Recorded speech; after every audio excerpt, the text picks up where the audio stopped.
Hi guys, welcome back to my channel. Today I am going to be spilling some tea. I'm just kidding, I'm not really. I'm just going to be sharing with you how I look after my curly hair. I wish it was a big secret, but it's actually quite boring and quite straightforward, but hopefully you guys enjoy it.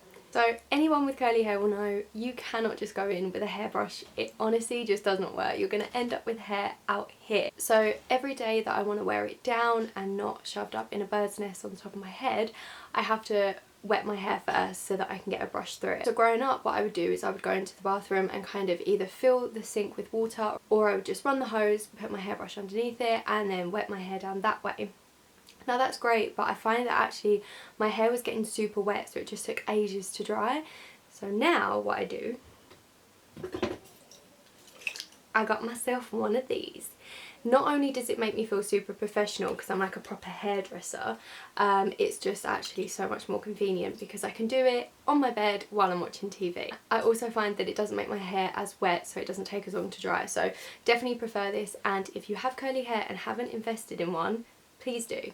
I say invest as well. I think this is literally £1 from the pound shop, so definitely go get a few. Usually when it comes to shampoos and conditioners, I don't necessarily always go towards products that are designed specifically for curly hair. Maybe I should, but I don't. I usually just go for whatever smells the nicest. But actually lately I have been using some curly specific products, and that's because they were very kindly sent to me. This video is not sponsored at all. I just genuinely really do enjoy these products. They're by a company called Olu, and they've sent me their cleansing shampoo and their clarifying conditioner, and I shampoo twice and then I use the conditioner, and they're actually really nice. They leave my hair feeling super soft and they smell like lavender, so I just feel nice and calm and relaxed, which actually is so ironic because I wish my hair was calm. It can get very frizzy. Then when it comes to styling, depending on how my hair is feeling, sometimes I will use a hair oil. So I have been using this one quite a lot. I think I picked it up from Superdrug, maybe Boots, I can't actually remember, but I just put it in the ends, and it just kind of helps lift the end of the curl so it's not as weighted. Sometimes I use that, and then other times I will use the Garnier hair mask that I featured in my last video. But on saying that, more times than not I won't use anything because lazy. And then lastly, when it comes to styling, it is all about the mousse. I love hair mousse and I can never get enough of it. I've got 2 on the go. I don't really kind of stick to one. I always try different ones. I really like the VO5 one. This one is the Got To Be Twisted by Schwarzkopf. This is really nice. And then I've got the Wella Shockwaves in the number 3. Funny story, when I was growing up and I was kind of learning how to manage my curly hair, I always thought that the best kind of mousses to go for would be the ones that are like firm hold, extra strong. Let me tell you, crunchy does not define my hair at that point. It was so gross, like you could just, it was like straw. If you know, you know. I'm sure we've all been there at some point, but it honestly was like Simon from the In-Betweeners, you know, those bits that he has gelled up, they were like sticking together. It was, oh my gosh, it was horrendous. I learned probably a lot later than I should have done that you don't need firm hold mousses. Your hair will stay in place and it will actually look a lot nicer because you don't have as much product in it if you just go for, you know, one that's maybe not as strong.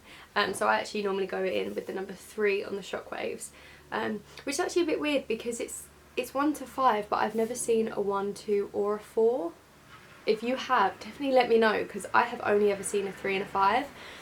The worst thing happened right before lockdown. I panicked and was like, oh my goodness, I'm gonna run out of mousse, oh my god.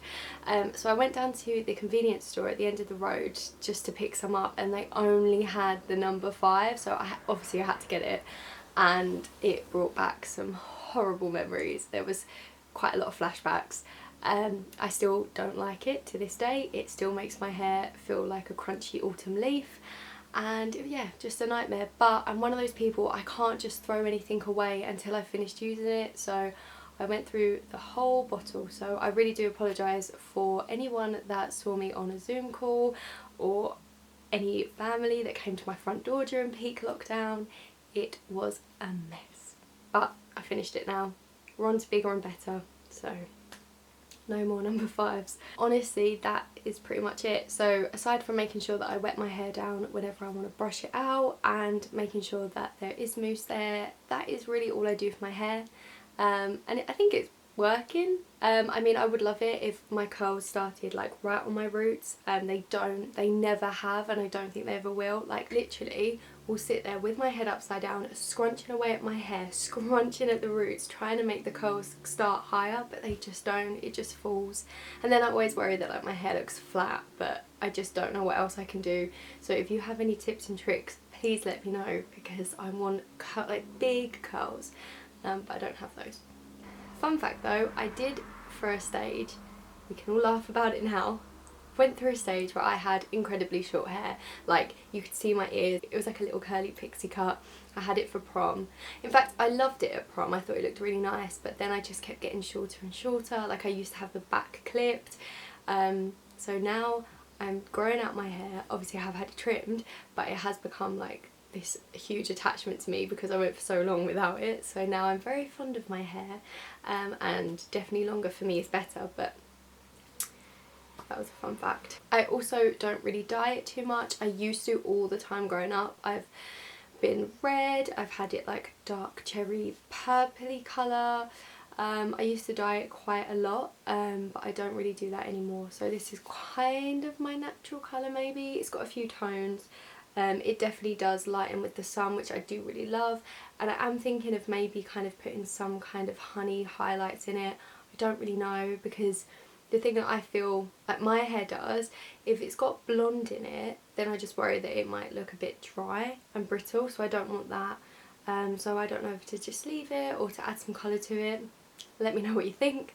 But yeah, I probably wouldn't go back to like red or anything like that. I feel like I've done that now. I did that a lot as a kid. It's good fun, but it's a lot of upkeep, so probably wouldn't do that again. But anyway, I'm starting to ramble, so I'm going to leave it here. I hope you enjoyed this video. If you have any questions about curly hair, please let me know. And if you have any suggestions for some products to make mine even curlier, please leave them in the comments down below. I hope you enjoyed this video, and I'll see you in my next one.